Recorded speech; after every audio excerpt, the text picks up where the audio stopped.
Hello, I'm Lou Ann Aiken with Tagawa Gardens in Centennial, Colorado. If I say the words homegrown vegetables, perhaps an image like this comes to mind. A basket full of beans, peppers, and squash. Or perhaps your thoughts go to a bowl of sweet, pop-in-your-mouth little tomatoes, still warm from the sun. But wait! While it is a bit late to be planting the heat-loving crops like tomatoes, there are still certain veggies you can be putting in right now. Let's take a look at what a fall veggie garden might include.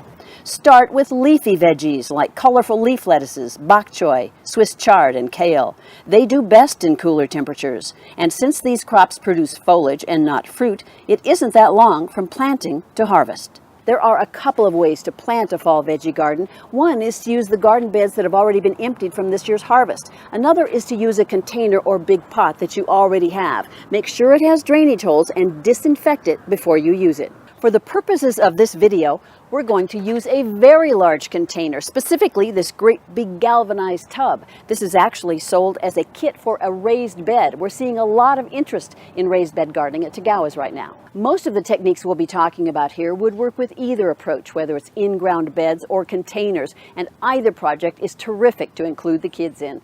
We're going to start by planting something that is more than just leafy. Radishes are perfect for a fall veggie garden. Just look at the package. This variety is ready to harvest in only 25 days, and it's frost tolerant. The average first frost along the Front Range is the first week of October.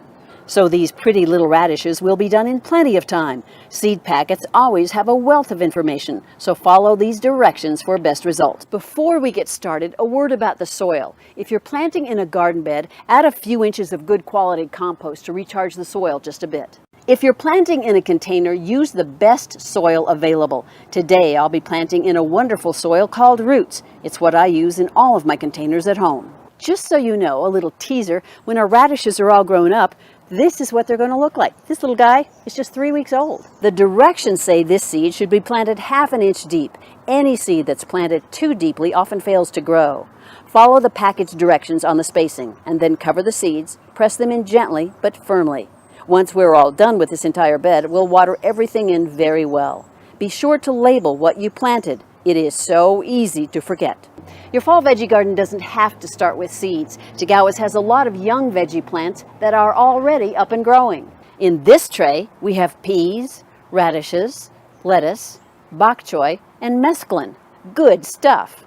And here's an important tip. Anytime you're buying plants, any plants that have been growing indoors, like here at the rarefied greenhouses of Tagawa's, these plants need time to adjust to their new life in the outside world. Put them in a sheltered place for 2 or 3 days so they can acclimate to things like our dry air, temperature fluctuations, and wind before you plant them. And make sure that all of your young plants are well watered before you start planting. For variety, I'm going to include a couple of large kale plants in my raised bed. Just because it's a veggie garden doesn't mean it can't be pretty. So we make a hole, catch the plant as it drops out of its pot, loosen the roots just a bit, and set the plant in, making sure it sits at the same depth it was in its pot, and then gently, firmly backfill. We have radishes, we have kale. How about some sugar pod peas? These plants have been growing for about a month. The seed packet says these peas are frost tolerant. That's good. With their 1 month head start, they should be ready to harvest in 4 to 5 weeks. So in go the peas.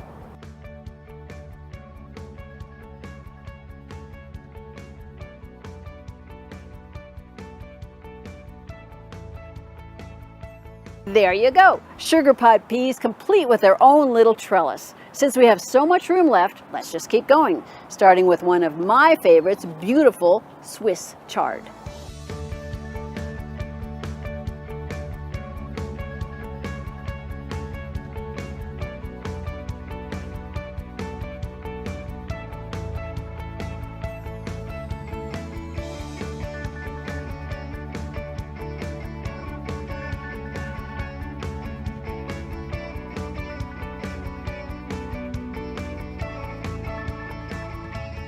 And just for good measure, a few pansies that bring to mind the cooler weather yet to come. And just so you know, I'm going to take a little more radish seed, spread it around some of the open places, and these will be up before you know it.